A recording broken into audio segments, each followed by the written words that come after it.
This is Mike, NoStressMike.com, and I want to talk about a perfect ambush. Here, let me kind of show you here a little bit. This is the first time I've seen the river moving this fast, and it looks like it's really down. Water level is really coming down. So I don't understand what's going on. But anyway, back to the subject. The thing is, I had somebody make a comment, and they said, they asked, okay, if you had a small team and you wanted to do the perfect ambush, and you wanted to use shotguns, and you had the proper barrels, the proper ammunition, and how would that work?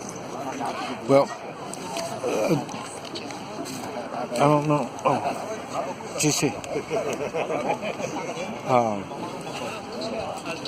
For one thing, I've already made videos talking about shotguns. Shotgun's a specialized weapon, and so I think he's seen it, because the way he made the comment was, like I say, if you had the right barrels, the right shotguns, the right loads, the right, how could you make it work? And, I told him to write it down and email it to me, and I'll take a look at it. But then after I thought about it, I thought, I've never made a video about a perfect ambush. And the reason is, there isn't any perfect ambush. And I've been in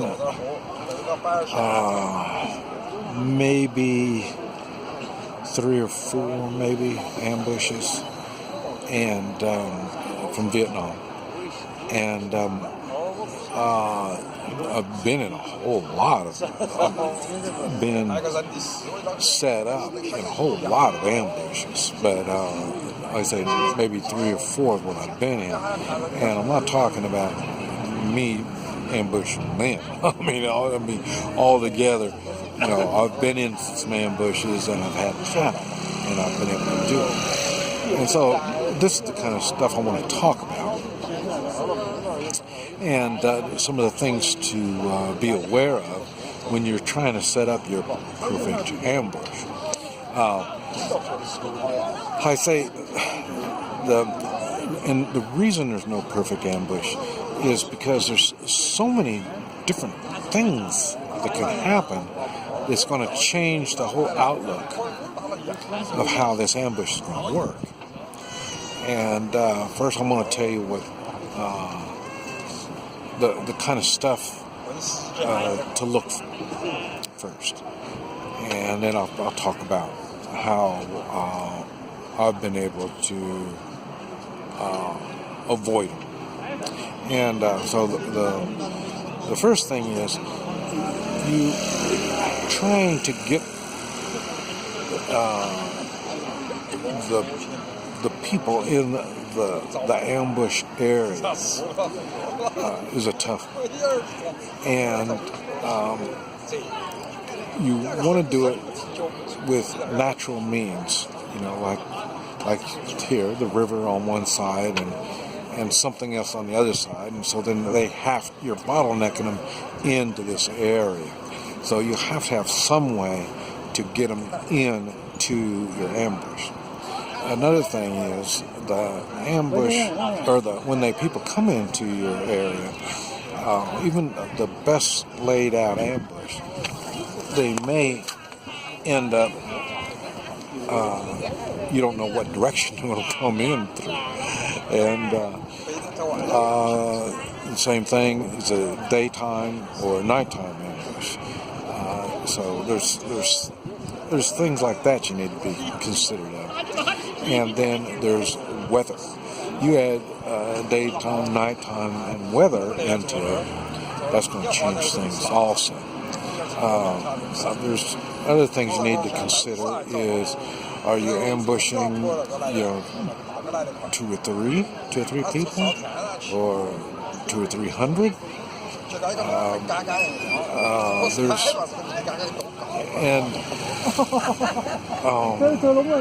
When do you spring this ambush? If you here we got an ambush. Well, we're gonna spring it on this. Here we got 6 coming in, and we got them. There's no way they're gonna get out of this. Okay, and you spring your ambush, and then you come to find out they are the scout team for a couple hundred. You got yourself in a little shit. So, that's something you really need to be considered on this stuff. Another thing on an ambush, you need to consider an escape route. How are you going to get out? If the ambush turns off not to work too well, how can you get out of the situation? This is something a lot of people don't follow through on their thinking, and because, like I say, you always have your plan A and you always have your plan B and C and D. So and it's no different in when you're setting up an ambush. Now you need to when I've talked about it on the 3-man militia stuff, and I gave an example about we bottlenecked everybody into a bridge, but it wasn't so much an ambush; it was a way for us to control the situation. And but the thing was, they come in, and we're talking about a large area that they're bottlenecked in, and in this large area. It was everything in this area. Everything there is under our control. In other words, if you find an old burned out car to get behind, or if there's a hole there to get into, or rocks, big old rock to get behind, everything out there, we put it out there. So you need to kind of consider that when you come into our area. You think, well, okay, we can take cover here or there. You're not. And that's kind of like an ambush is what we're doing.